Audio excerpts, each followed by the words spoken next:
والصلاة والسلام على من لا نبي بعده اللهم رب اشرح لي صدري ويسر لي أمري واحلل عقدة من لساني يفقهوا قولي سبحانك لا علم لنا إلا ما علمتنا إنك أنت العليم الحكيم.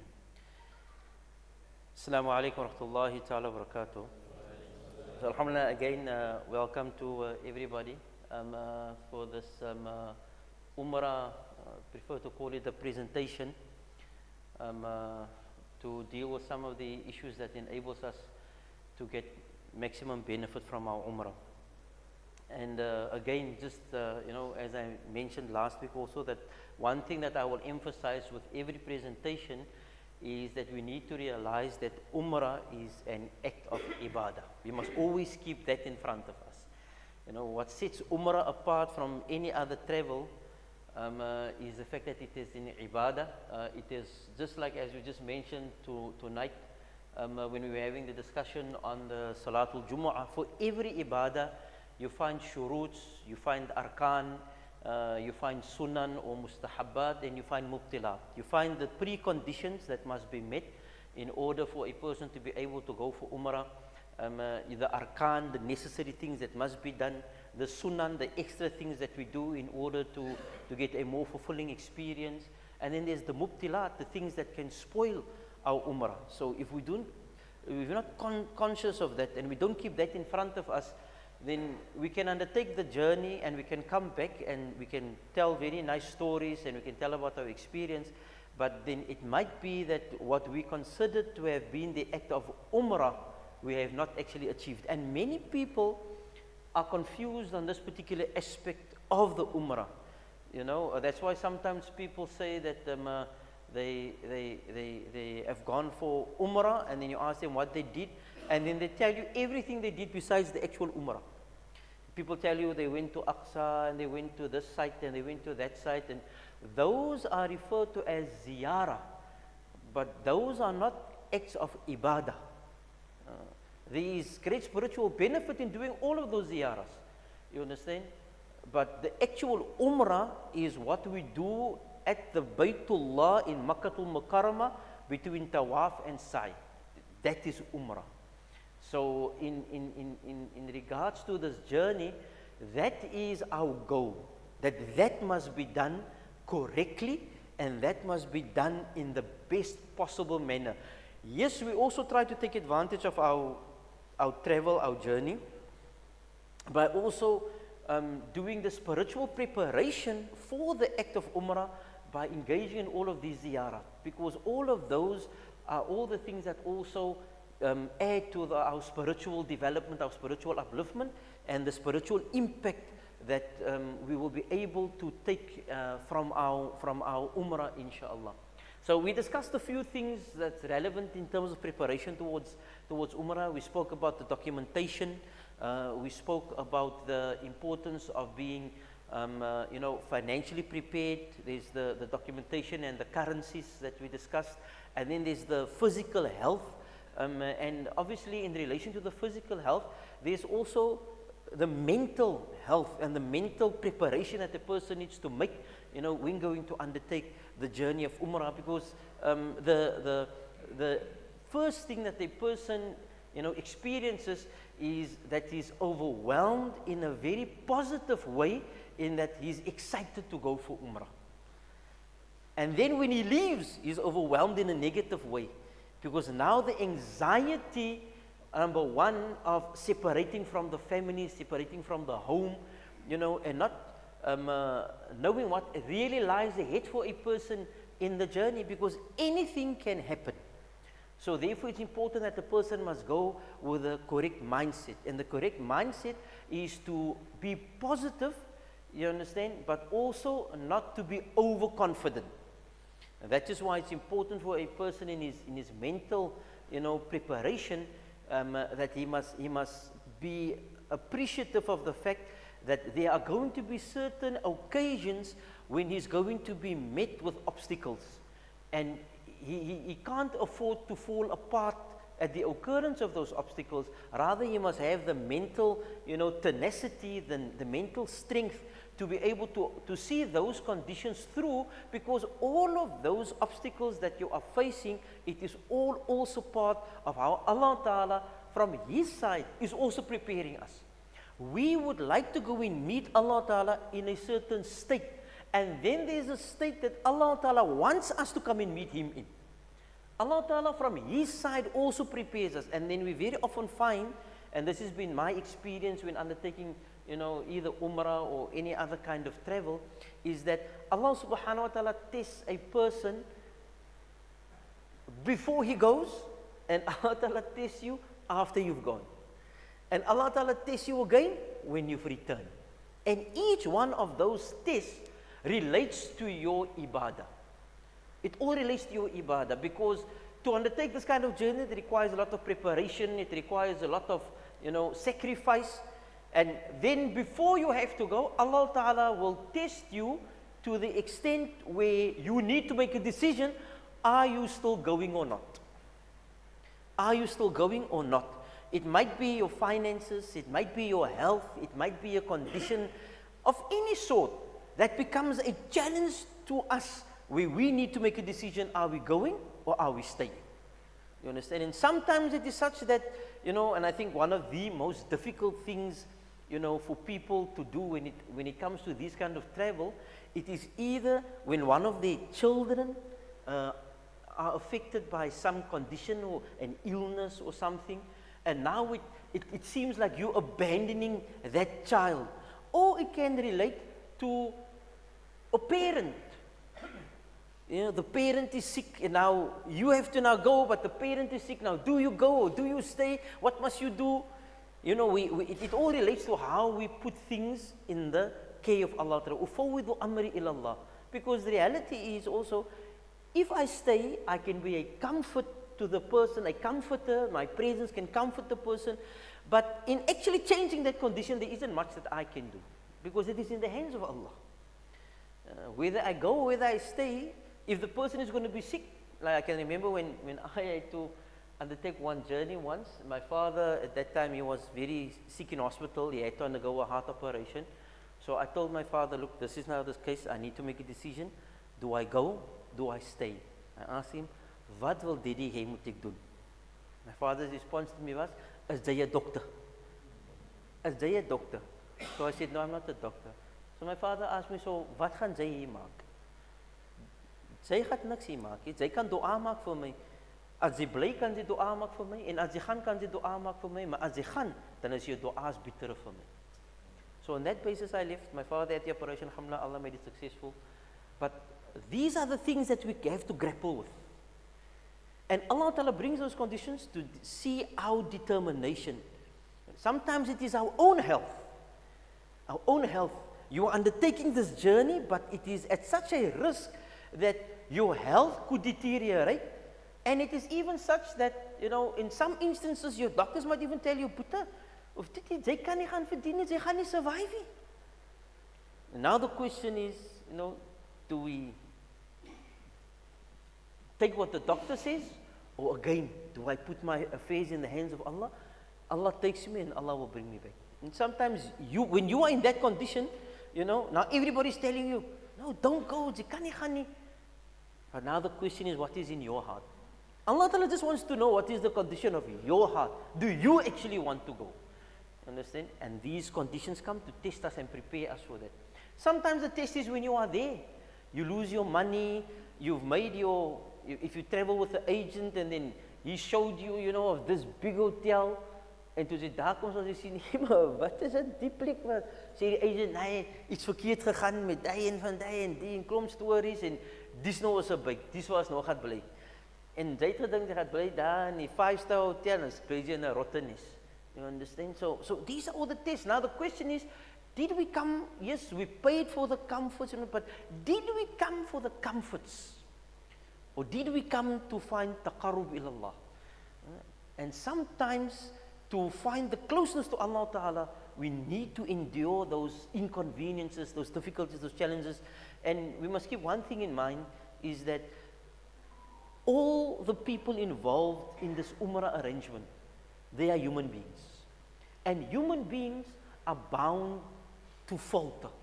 So we must allow that there will be a certain degree of of shortcoming, of shortfall on the part of the people. You understand? And in what we expect, sometimes our problem is that there's an over-expectation.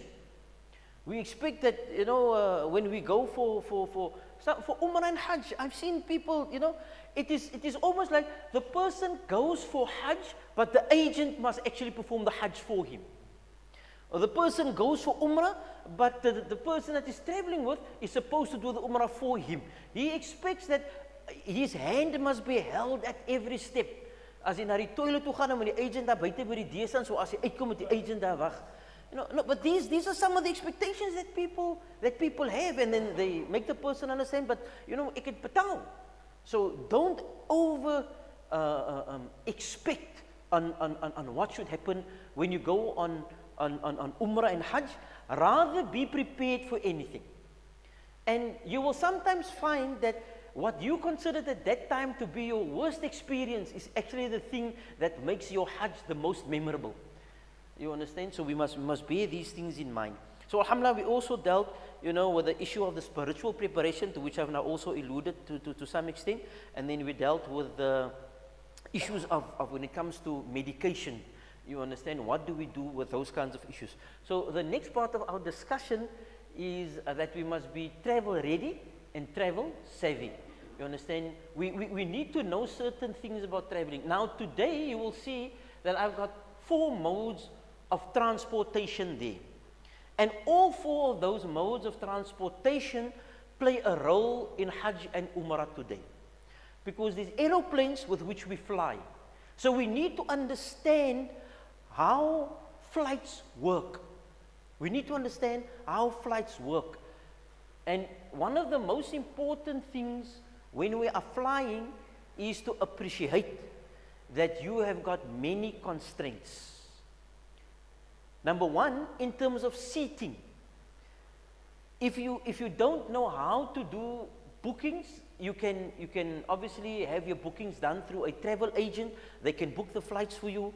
But you need to appreciate that in traveling with aeroplanes, you need to appreciate time schedules.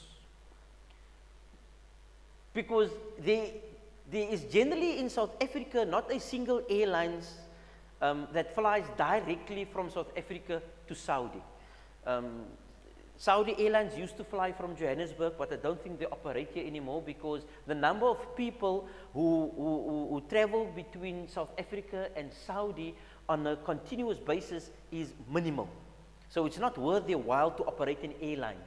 And because Saudi, there is a move towards that now. The people who may have gone for Hajj or Umrah now since after COVID, basically. Since after COVID, they would know about the new international terminal, referred to as Terminal 1, which is basically where all the main commercial airlines land. So if you fly with Qatar, what's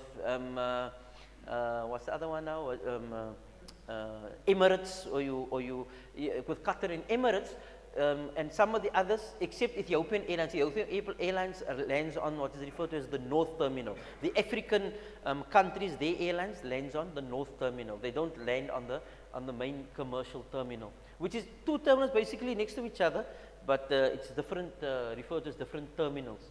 So the idea behind that terminal was to also make Saudi a hub, like how you have in Dubai and how you have for Qatar, in Doha, where they would have a hub. You would travel from there, and from there you would travel to your follow-on destination. Saudi was hoping that with their new Terminal 1, they could operate. They are in some countries operating like that, but South Africa is not one of those, where you can take a flight from South Africa, for example, to some other country, to Malaysia, but you fly via Saudi. So if that becomes possible, then obviously for us to travel directly to Africa to Saudi via airlines becomes easier. In the absence of that, you are flying with one of the other commercial airlines. And the more common airlines, it's Qatar, then you have Emirates, you have Etihad. Etihad and Emirates are both airlines that operates out of the UAE, and then you have Ethiopian Airlines, you have Turkish Airlines, you understand, you have You could also have British Airlines and those, but they don't really, cater for all of those, and they are also much more expensive. So those 5 are the more common ones that people travel with. Now, what you must bear in mind, as a definite, you are first traveling by plane from South Africa to that country.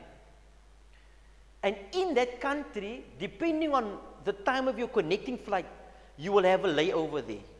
And that layover can be a short period of time, or that layover can be a long period of time.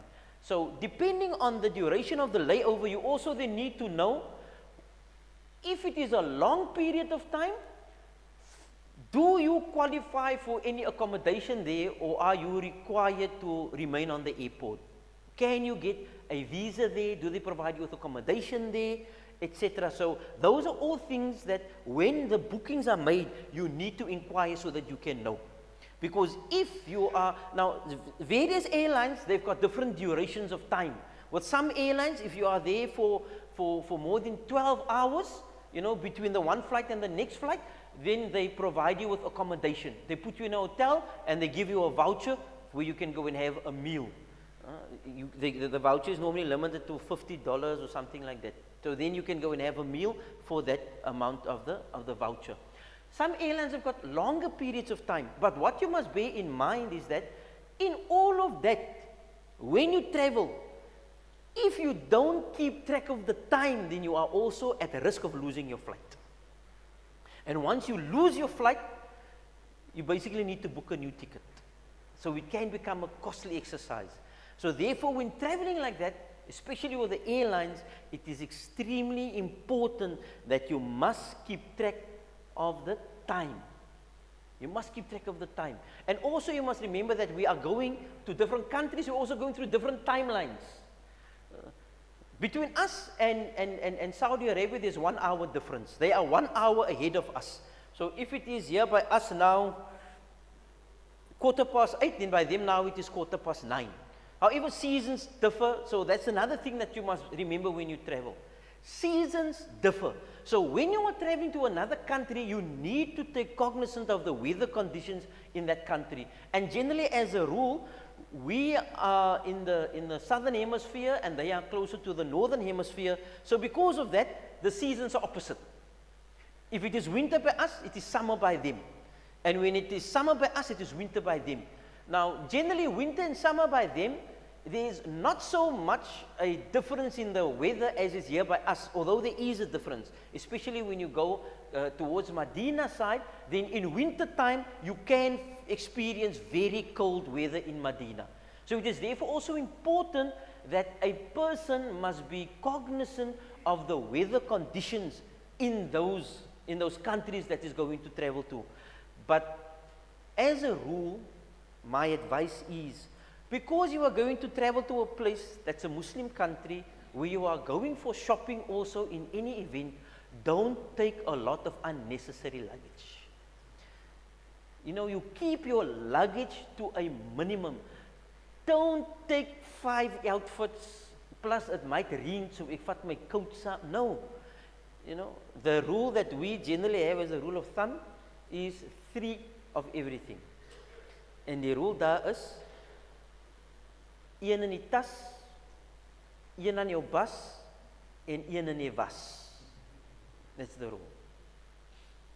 1 in die tas, 1 aan jou bas, en 1 in die was. So, if there is anything extra that you need, then what you do, you buy for you there.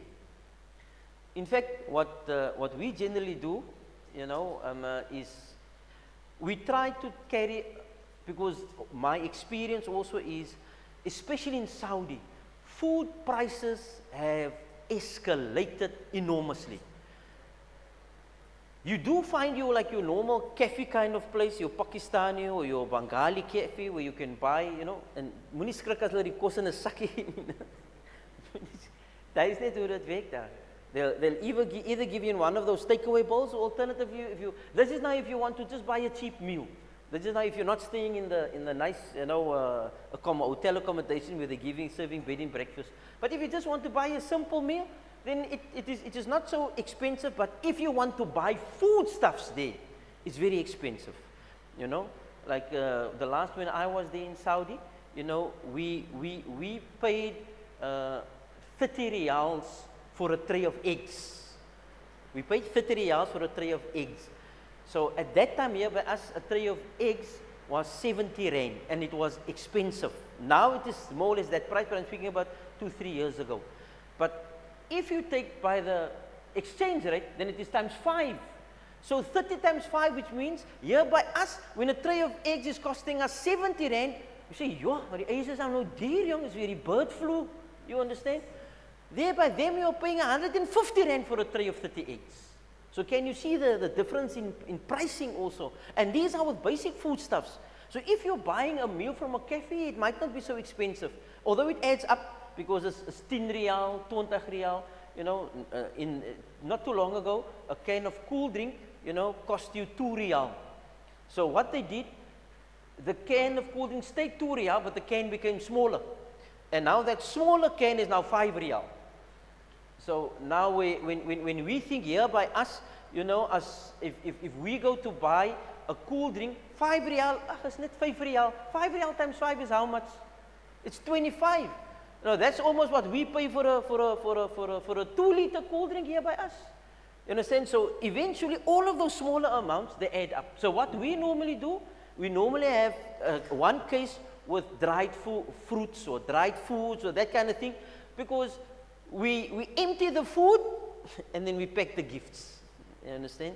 Because when we travel, the other thing important is weight requirements.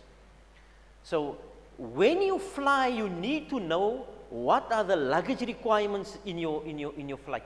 In most airlines, they give you 2 cases of 23 kgs each. You must watch out when the flight is a coach share flight, which meaning a coach share flight, 2 different airlines share the flight.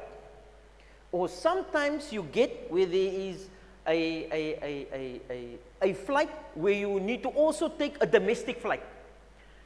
You get a cheap ticket, you know, from here perhaps to Dubai or to one of the other countries, and then you get, instead of flying with the same airlines into Saudi, they have a flight carrier that operates almost like a local flight.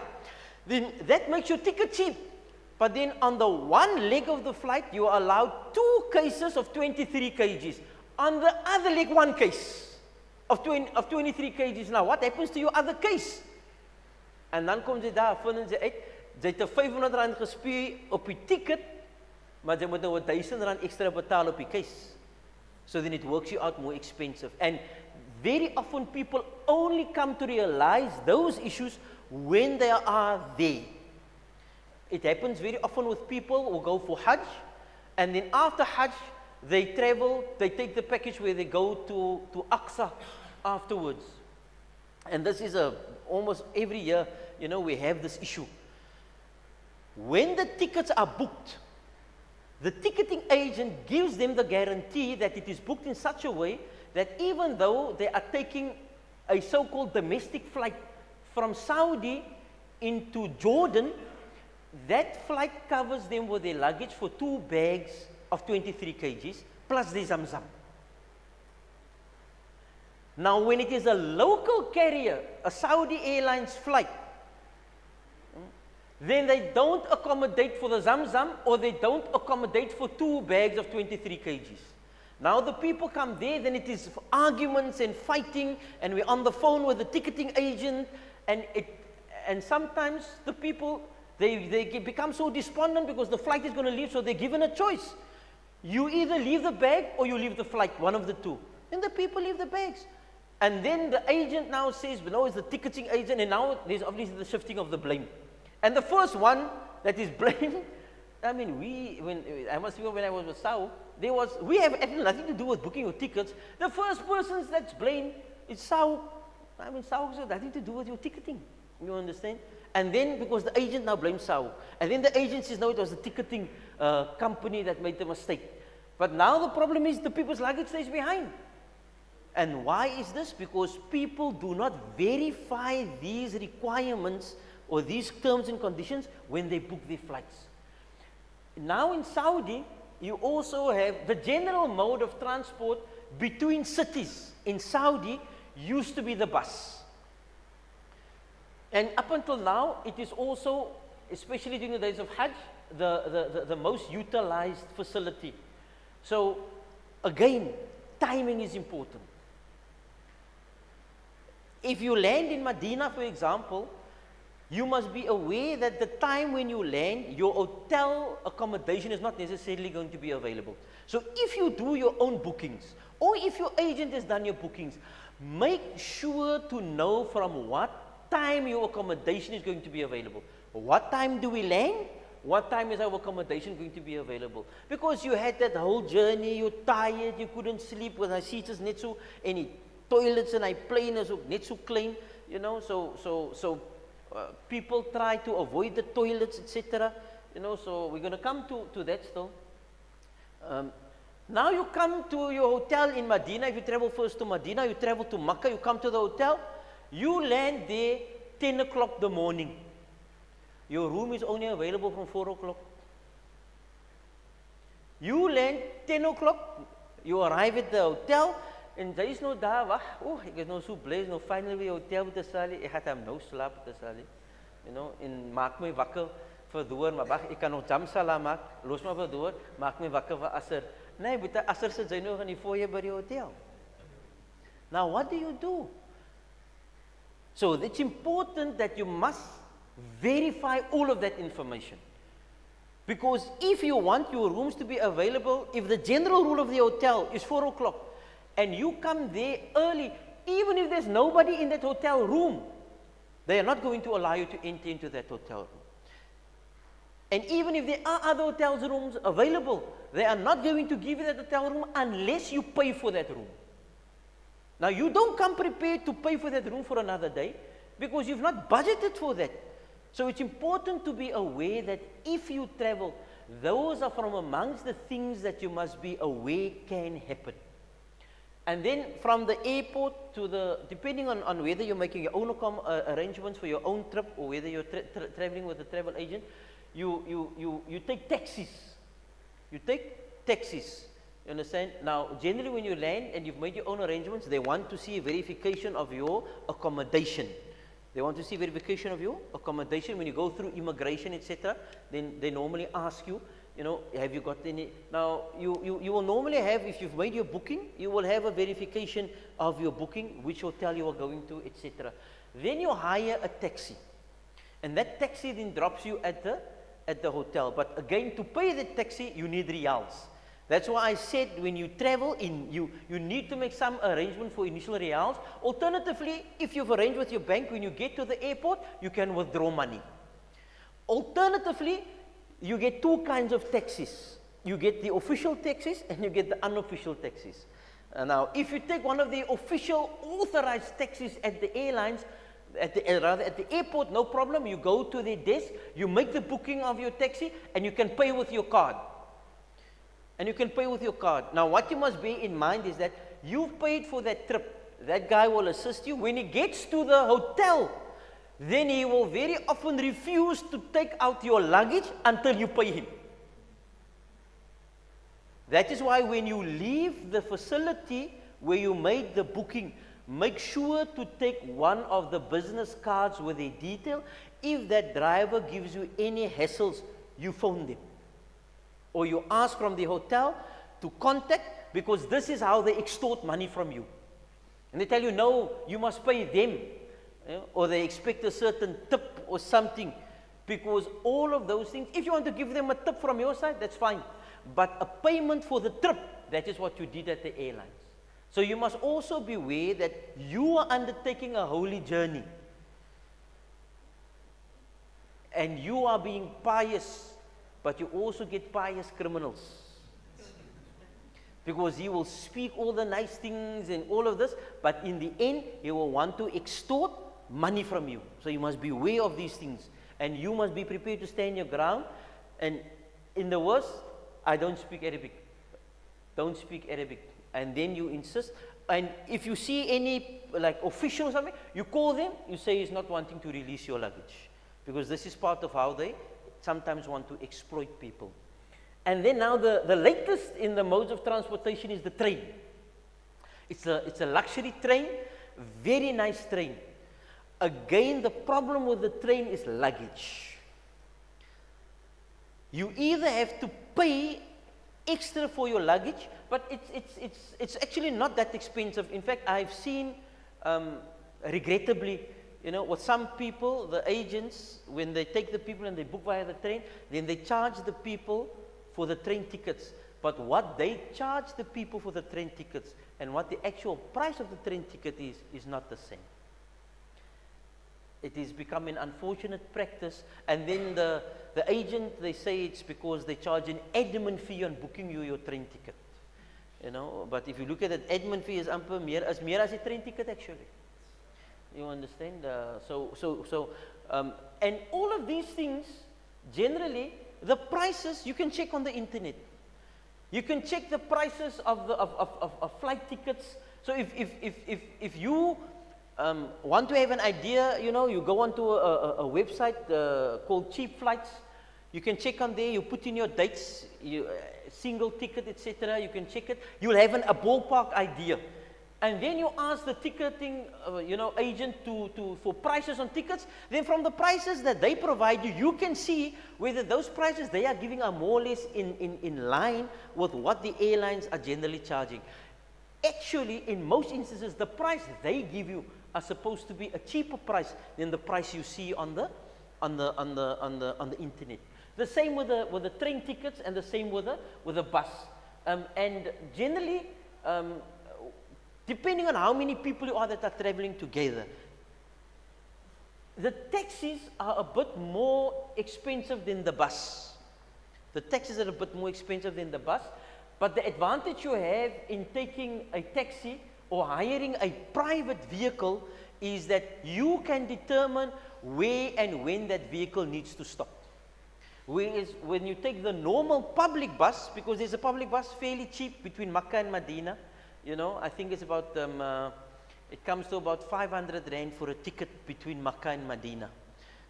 It's called a luxury liner, but it's not your top class luxury. You'll be comfortable, because obviously depending on how much money you're prepared to spend and to what extent, it's the same like how you would take one of the normal average luxury liner buses here from Cape Town to PE, for example, or from Cape Town to Johannesburg or Durban. It's those kinds of buses. You find some of them very expensive, top class. You get private also, and then you find the normal ones, and then you also find the ones waar jy moet maar jou kalema en alles batsa, because they can enige plek langs die pad kan sy gaan staan. You understand? So if you are, for example, only you and your wife, and you can manage the money, then I would recommend that you rather take a taxi, because the taxis obviously are quicker. Or if you can, and you can pay for the luggage, because what sometimes the problem is with the luggage on the train is that if the train allows you only one bag. It allows you one carry-on bag and one handbag.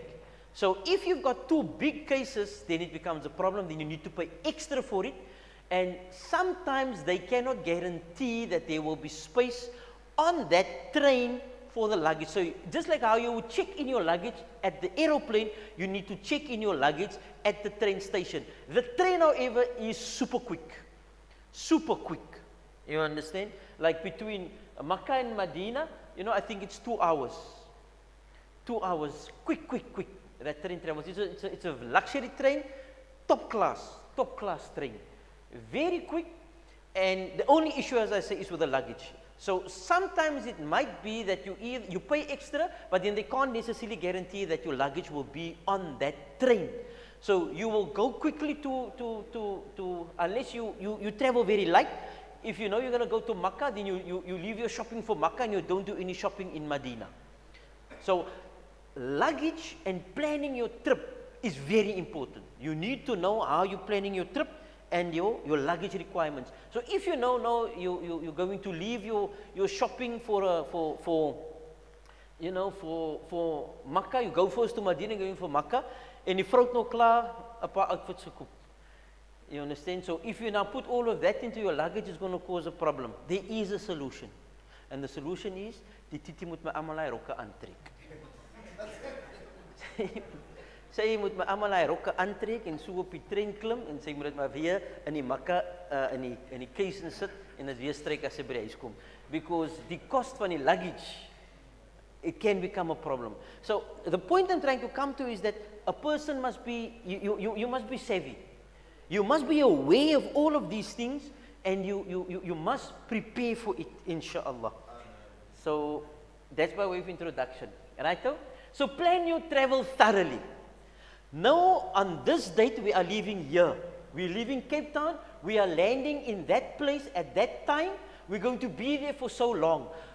How are we going to spend our time there? And very importantly, why this plan becomes important? Because you must remember, you're going through different time zones, so your times of salah also become affected. Because you might be leaving here when it is Maghrib, and then you land 5 hours later, and then it's Fajr. So now what happened to Isha? Or it can be, daytime already. So one needs to be cognizant, what time are we landing there? So we are leaving here, it's that time, it's that salah. So from the time we get onto the plane until the time we land, what duration of time will it be? Which salahs will pass? And then so we can know, must we bring our salahs forward and perform it, or must we take our salahs back and perform it there? If we're going to be performing it there, while we are in transit, how much time will we have? Because some airports are so big, you need to actually take a train at the airport to get from the one terminal to the other. It's huge. It's huge. I mean, to be honest with you, our airports, I mean, they call our airport here an international airport. Our airport is I don't know. It's like a shopping center compared to a mall. If you look at some of the other airports. For Samih. Oh, somebody is the guy who's, does he know what kind of vehicle it is? He didn't say. Oh, somebody who's parking on the corner here outside. Apparently your vehicle is obstructing the guy who's got the takeaways there. So if you're performing Umrah without using a travel agent or a travel package provider, make sure that you have thoroughly planned your trip, including your modes of transportation. Know the available modes, the time frames, and the luggage requirements. So keeping cognizant, are we going from here to Makkah or Medina by plane? Then if you're going to Medina, the plane lands in Medina. From the airport to the hotel, how are we traveling? Are we taking a bus? Are we taking a taxi? Or is there a train that goes there? So you need to know and plan those things, and you need to know the time frames. And as I mentioned, the time you arrive there, until what time will you be able to get into your hotel? Then from Medina to Makkah, what are the available modes of transportation? Again, are we taking the bus? Are we taking a taxi? Or are we taking the train? When you go first to Makkah, you are going to land in Jeddah airport. You understand? Now the thing about landing in Jeddah, if you're going first to Makkah, is that you are supposed to land in Ihram. You're supposed to be in Ihram because you are crossing a miqat. So now you must understand what will be the impact of your Ihram because you will land in one of the other airports, one of the other countries. From here till there, you can wear your normal clothes. Then, because you need to enter, and generally the distance or the time between any one of those countries and landing in Makkah is between 2 to 2.5 hours. So in 2 hours time you're landing again. So then to go into the toilet on the airport, on the aeroplane and put on your ihram is very awkward. So you put it on there depending on what the time allowance is again. Must always keep that in mind. So now you put on your ihram. Now you're going to travel with all of your luggage and everything you have to go through customs, and then you still need to travel from Jeddah to Makkah until you get into the hotel, and for that entire duration of time you're going to be in ihram. So you must be aware of the implications of all of that on your travel and also your mode of travel. The nice thing about landing in Jeddah is that there is a train station on the airport. So if this is the the arrival hall. Once you've not come out through immigration, everything, then there's arrival hall, there's your cafes and everything. There's very beautiful, aquarium there. On the other side, let's say that just there by the doors, that is where the train station is. So if you're traveling from Jeddah to Makkah by train, you simply walk across, you go and you confirm your train booking, you get your ticket, you board the train, and you are off to Makkah. And then from the train station in Makkah to your hotel, you have to take a taxi. Alternatively, if you are landing in Medina, then obviously you go to your hotel in Medina. Now, all of those things you must keep in mind and calculate, because from Medina, from the airport to Medina, you're not in Ihram. But from Jeddah to Makkah, you're going to be in Ihram. So your mode of transportation becomes important. Are you taking the train? The luggage issue then. Are you taking a taxi, which is probably the more comfortable mode for you to take, or are you taking a bus, depending on the number of people that is traveling with you?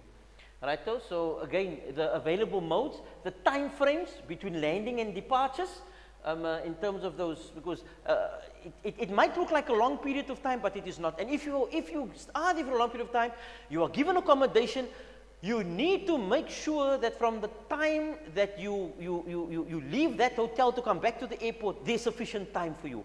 You get caught in the sightseeing. You know, there's a mall nearby, so you go to the mall, or normally you can sleep.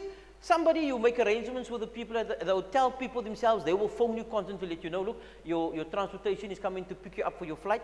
There's an arrangement for that, but you must also be prepared for it. To say it? This was in terms of when you're traveling between, like, you land in Dubai and you need to get the next flight. For us, when it can be difficult, we still need to put on your Ihram and you're going to Umrah first. Yeah. That's why I mentioned you need to see, that leg you're going to travel, because your time frames. Now, generally when we travel Qatar or Emirates, the time frames are okay. If you travel Ethiopian Airlines, or sometimes you get the hour between the landing and the departure. So there, for you to get yourself ready and still get into Ihram becomes a problem. Then you must wait until you're on the plane and then go and get into Ihram. All right? Hotels, you must know the check-in and check-out times. Very important. You understand? Sometimes they're not so strict with the check-out times. The check-out times is, for example, they say 10 o'clock in the morning, you have to be out of the room. But in my experience, even if you're there up until 11 or 12 o'clock, they don't really make an issue. But come Dhuhr time, or alternatively, when they come to clean the room, then they expect you to be out, because they've got other people coming into that room at 4 o'clock. So the reason they have the checkout time at 10 and the check-in time at 4 is to allow enough time for the people who clean to come into those rooms and clean them. Okay? And you must make a list of the sites you wish to visit in Makkah and Medina. Because you must also try and anticipate how far are those places, so that you book in the days available to you one trip for the places that are in close proximity and another trip for the places that are far. Because if you plan with places that are near and far in the same day, you're going to run into a problem. So ideally, we're gonna deal with these places as part of our Umrah discussion. It's part of the presentation. What are the preferred sites for us to go and visit? Which of these sites are in close proximity of each other, and which of these sites are far, so that you can know how to plan your trips. Familiarize yourself with the background history to the sites that you are going to visit, and become your own tour guide. We must be so prepared that we must be able to tell other people about the experience of Umrah. We must be able to tell other people what is needed for Umrah. And we must be able, when it comes to doing the tour of the sites, you understand, do background reading, prepare yourself. Read, if you're going to Badr, read about Badr. You're going to Uhud, read about Uhud, when it happened, what was the significant things that happened there. That's why we have the Seerah class also on a Monday between Maghrib and Isha. You understand? So we need to be prepared with all of those things. Then important in traveling is clothing. What are the required clothing? Because traveling is not easy, it is difficult. So therefore one needs to know how to pack properly. So for an Umrah trip, both men and women should prioritize comfortable and modest and breathable clothing because of the heat. Certain kinds of materials are not ideal to wear in heat. The best kind of material for you to wear is cotton. Cotton, it is comfortable, how you have it cut, and it is a breathable, cool material. And preferably white or light colors, not dark, because dark colors, they absorb heat, light colors reflects heat and sun. So comfortable in terms of its fit. Kan hulle boetes, as jy nou gewoond is, jou stywe Levi jeans dra by die huis, het gaan nie werk op Umrah nie. It doesn't work on traveling, because you're sitting, it will become extremely uncomfortable. So the kind of clothing that you need to wear, you need to ensure that your clothing are comfortable. And again, don't pack unnecessary clothes. You can buy stuff there when you get there, because that's cheap kurtas ook daar. And actually, whatever jy daar koop kan sien, guys wil ook koop. You understand? But it is the experience.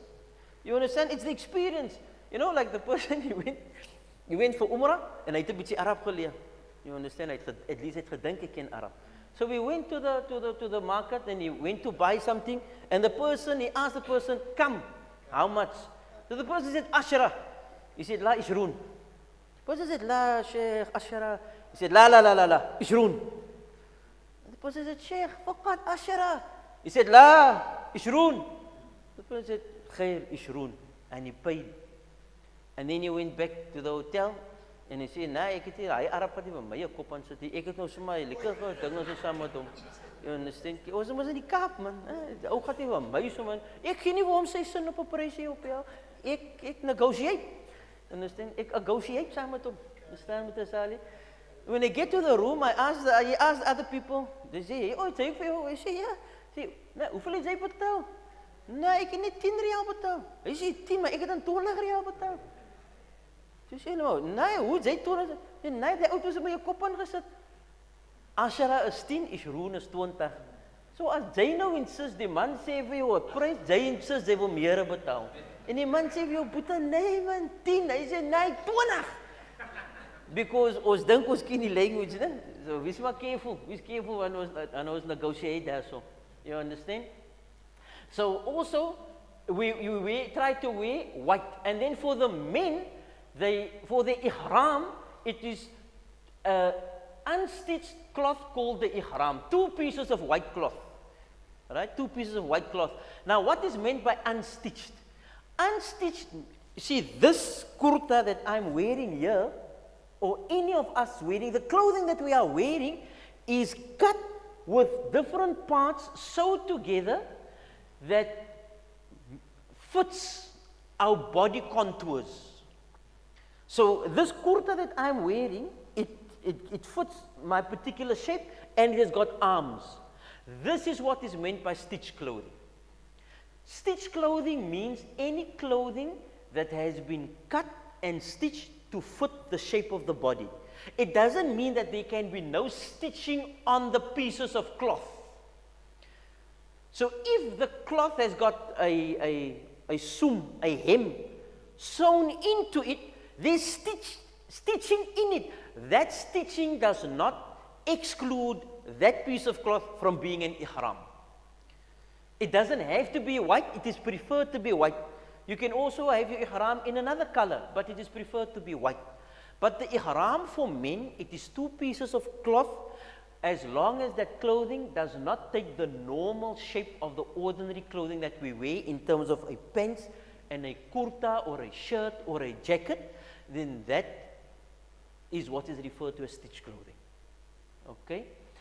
The women for themselves, they can, there's no particular kind, they wear the ordinary clothes, but it is preferred that it should be white. But again, it is preferred that it must be loose fitting, non-transparent clothing. Nowadays, the ladies, because of that, they go in the ihram, but as they say, some of the clothing is, the lady wants to please Allah and Abdullah.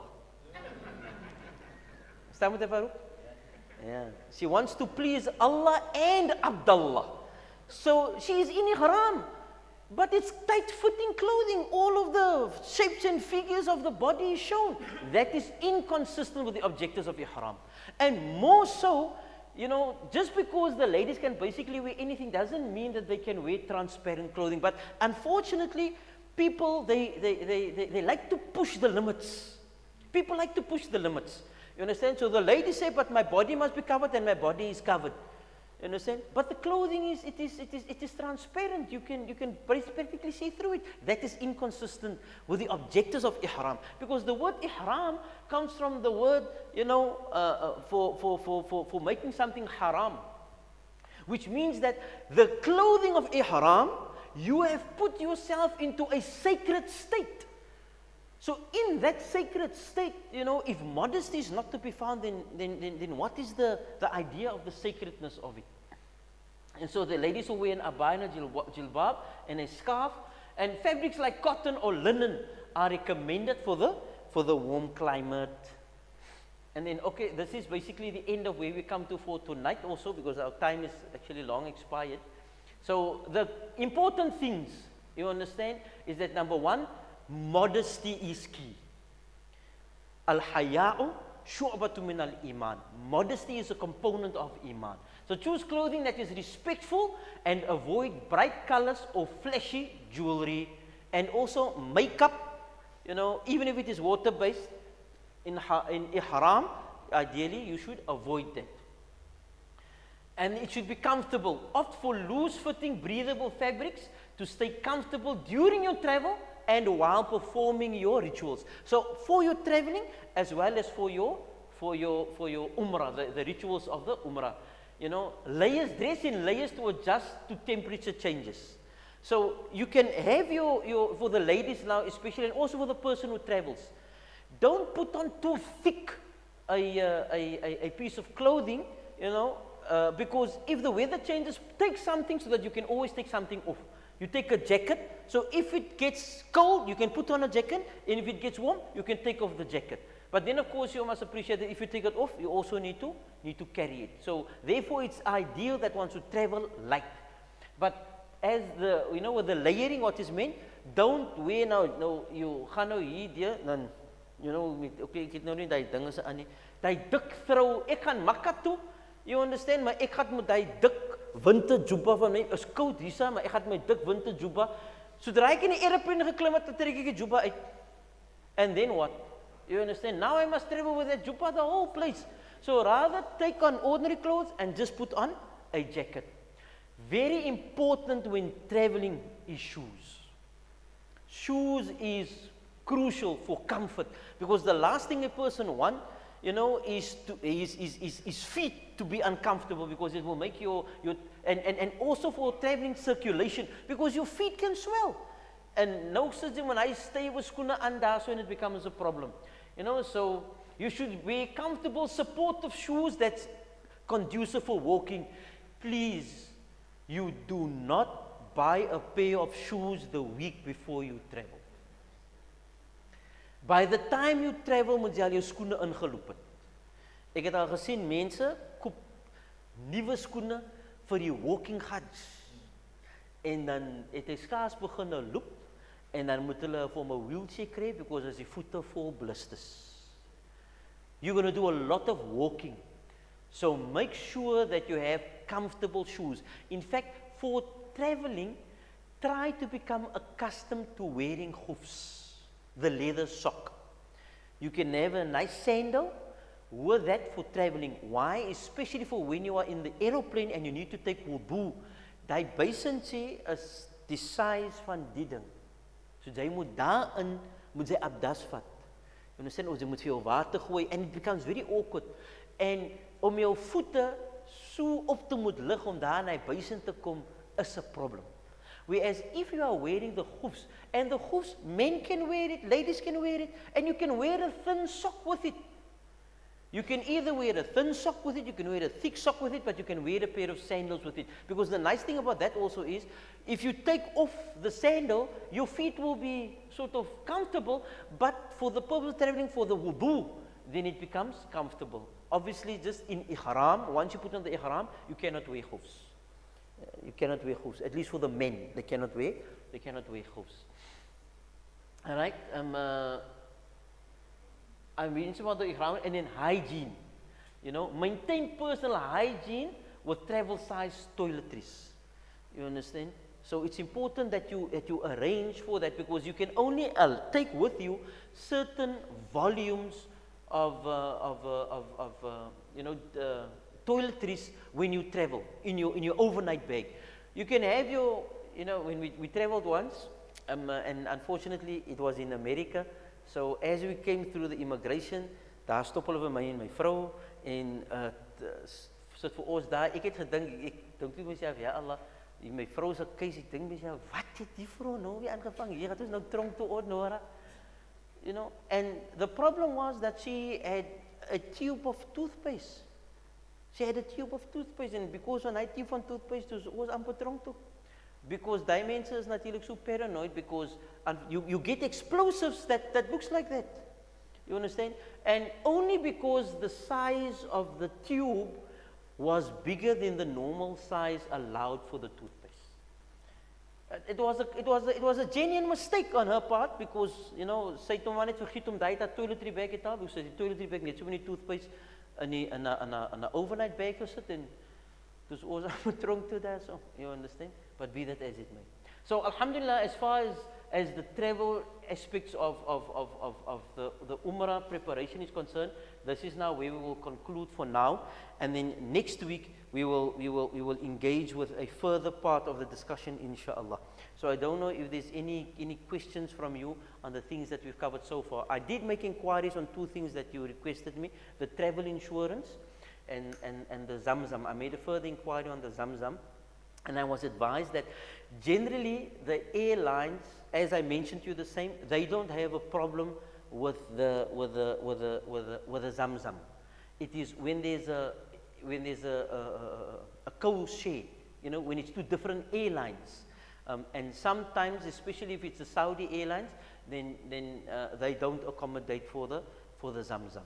And as I also mentioned, sometimes the issue with the Zamzam is that in the lay at the airports, the Zamzam is sometimes brought later, so you might need to go back to the airlines to check. With regard to the medical insurance, most of the tourist visas generally come with a basic medical cover. It's built in. It is just that if you want to take any, and from what I understand, that basic medical cover also covers for hospitalization. If you have to go to the hospital, it is built in. The thing is, if you want to take additional to that, then you can apply for it. But for the most part, the basic medical cover is included in the visa. Initially, the Umrah visa did not have the basic medical cover included, and the people who applied for the Umrah visa, they had to indicate that they wanted it included. So the tourist visa, it is generally included. Initially on the Umrah visas, it was not included, but from what I understand, the general practice has now become that the medical is also included in the Umrah. Because look, with the tourist visa, you have essentially a 1-year visa, multiple entry, and I think it's, you know, 3 months at a time. So because you can come to Saudi technically more frequently, they figure they want to include the visa in there. But generally when people come to Saudi for Umrah, it is valid for 3 months, but people generally say for 2 weeks. So they take it that in the 2 weeks, people don't normally,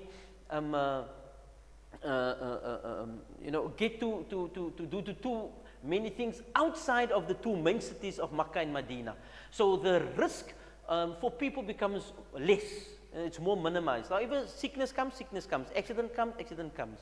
But with the tourists, it is generally considered that the people who take the tourist visa, they are going to do a much wider travel of Saudi Arabia, and because the travel that they undertake considerably, you know, will be a wider travel, they will be exposed to much more risk, and therefore the medical cover was initially, you know, automatically included. But nowadays, there is a basic medical cover included in both visas, so therefore the cost of the visas has also slightly increased over the last few years, you know, especially now recently.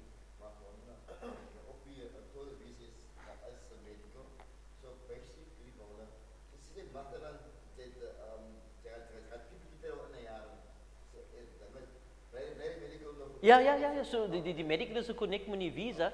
So for the duration van die visa bly die medical daar. And what I was also advised is that normally your medical cover, the people normally receive the visa part, but actually along with that visa part, there is also a part, I think it's 2 or 3 pages, but the one page actually indicates to you what are the medical services to which you are entitled. So very often that part of the actual visa document is not printed and provided to the people, you know, but it is actually included. Any other questions? Okay, so kan ek 'n question vra? Wie wil 'n ticket hê vir die Women's Day breakfast, inshallah? So again, just a reminder, you know, please support our function. It is a Women's Day breakfast. It will be on the 9th. And along with this, ek sien 'n hele klomp goed is hier op die board. So I assume that all of these things will be included in the meal. And also here at the Masjid we have a Hifz Academy. So the Hifz Academy on that day will also be having, you know, a cake sale. So when you come to fetch your breakfast, you can also buy a few cakes also to take along. It's all part of our, you know, I did a program this morning on the radio regarding the importance of Islamic education, etc. And I mentioned that one of the challenges we have with our institute, alhamdulillah, we have people who are very generous and support and these structures, you know, but also from a communal perspective, it is unfortunate that most of our makatib and madrasas are actually not run with funding from within the community. Very often in most other places, you know, the funding actually comes from outside, and that is unfortunate. So as a Muslim community in Cape Town, we need to take some responsibility and support these structures, support our madrasas at our masjid. Even if my child is not there, you know, let me do something to contribute. I might have grown children, hulle is nie in die madrasa nie, but die madrasa is nog daar. So die madrasa need nog, you know, die financial support, and let us support it. And our Hifz schools in our communities, it is my belief that every masjid must have a Hifz school. Alhamdulillah, in Bonteheuwel, we've got a Hifz school for boys and we've got a Hifz school for girls. It's in 2 separate premises, you know, but here in the Masjid, we've got a Hifz school for the boys. We started this year. We've got 20 students now. We've only got 1 teacher. So we are trying to prepare financially so that we are able to employ a second teacher as of next year, inshallah. But all of that, obviously also, it needs financial preparation also. So all of these functions, etc., it is all part of how we can make some contribution, you know, towards making those ventures sustainable, inshallah. So kan ek moet sê iets 'n question net van sy hand was is op.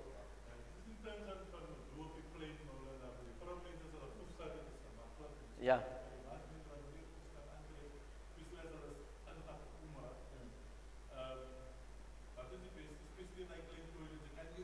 Well, it depends. That's why you need to do your planning for your salah. So if you consider that you are traveling from, because your ihram you will put on that side. So on that place there will be a facility for salah and wudu, so you can make salah and wudu there. There's no need really to make the wudu on the aeroplane.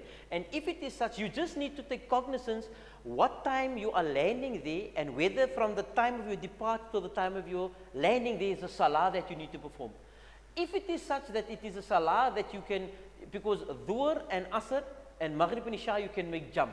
So if it falls within any of those salahs, then you simply make it such that the salah that you're supposed to perform on the aeroplane, if the time would have expired by the time you land in Saudi, whether at Makkah or Medina, then you will take that salah into the time of the next salah.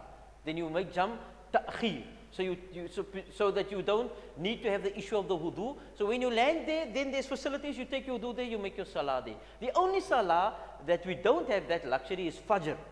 So if you're going to have to perform Fajr salah on the aeroplane, I suggest you must obviously take your wudu before you board the plane, and you try to maintain your wudu.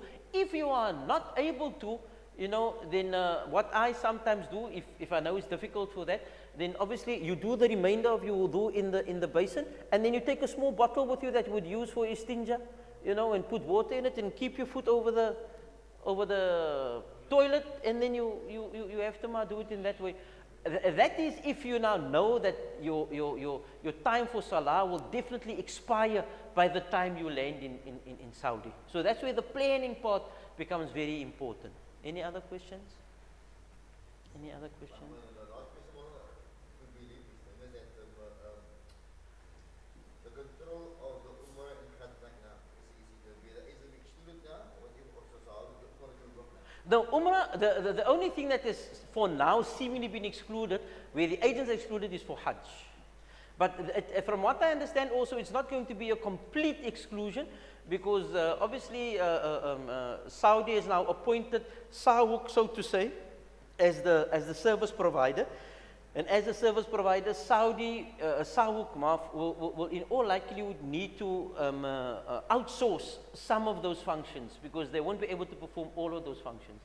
You understand? But we'll still see what's happening, because somebody's taking them to court now about it as well, on the basis that technically, according to, and this is one of the members of the Sawuk board, and they consider that Sawuk cannot accept that appointment, even though it was from the Saudi government. Sawuk, according to them, can't take that appointment, because in terms of Sawuk's constitution, they do not have what is referred to as the legal capacity to take that kind of appointment. The mandate for it from the people as an organization. So South is still going to stay there? Look, for now, Sawuk has been there as a supervisory institution to supervise. The problem now is that they want Sawuk to act almost as a service provider. Now the challenge in that is, and that's where the people have the problem, Sawuk was mandated as a supervisor, not as a service provider. And if Sawuk becomes a service provider, who then becomes a supervisor? To ensure that Sawuk remains compliant with all of the requirements. Because Sawuk could be the watchdog for the operators, but now who's going to become the watchdog for Sawuk? The quota system, is it still going to stay in place? The quota system is never going to change. There's always been a quota system. There's always been a quota system. And the quota system is not applicable to South Africa only. The quota, in fact, to be honest with you, Mr. Farouk, if the quota system, at the moment South Africa takes about 2,500 Hujjaj. If the quota system had to be implemented according to the actual rules of the quota system, South Africa can only take 1,500 Hujjaj. Because the quota system works that there's 2 billion Muslims in the world. Now, per numbers, that 2 billion Muslims is spread over a certain number of countries.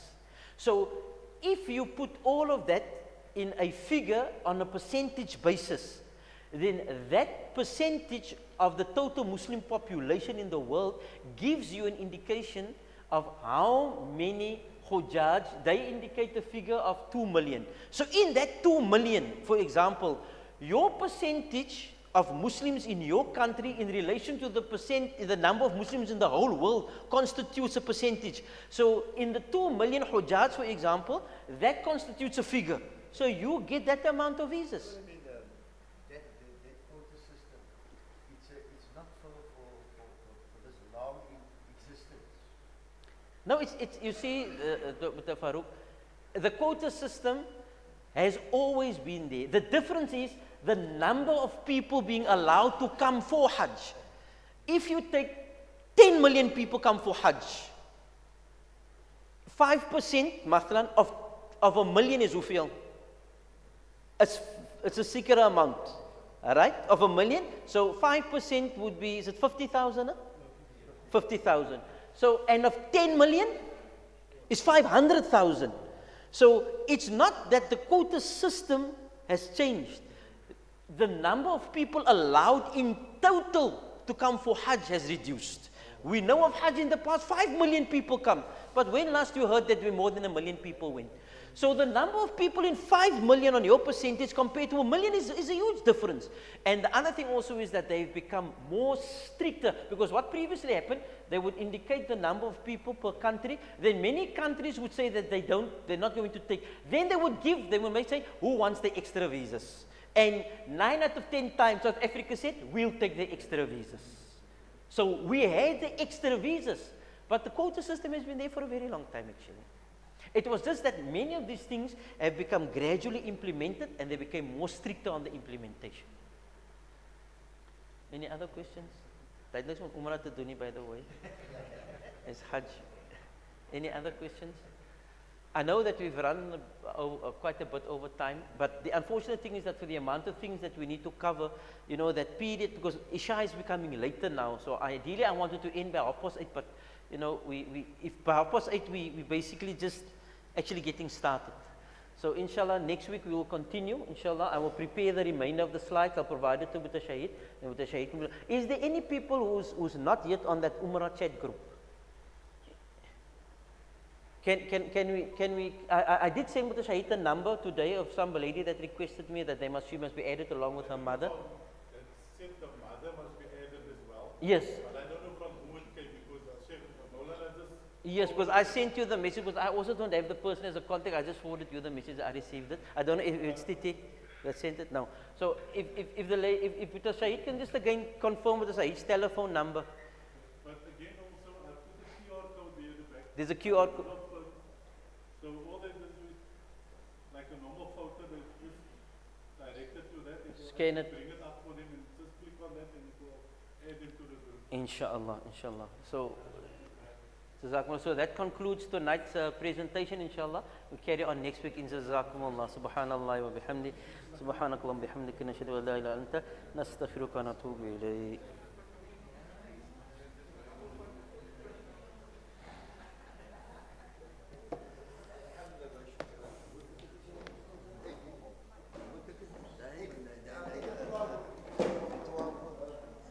Ek moet maar okay, ek moet my 10 tickets skryf by dinge sa because daarmee right. Ja, we gaan net. Zo de avond op ticketje. Dan doen we gezondheid. Ja, we nog 15 tickets. Hoe dat daarmee nee? Ja. Dat was het programma. Daarmee.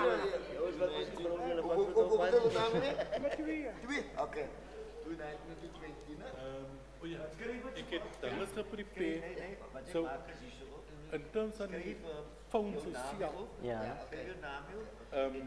kan ons ook 'n presentation doen vir die mense hoe hulle information op die phone kan net vir in case of emergency. Ja, we kan ook ICE moes. Yes. Nou as Maulana se phone gelok is, kan die emergency service nie binne. Yes.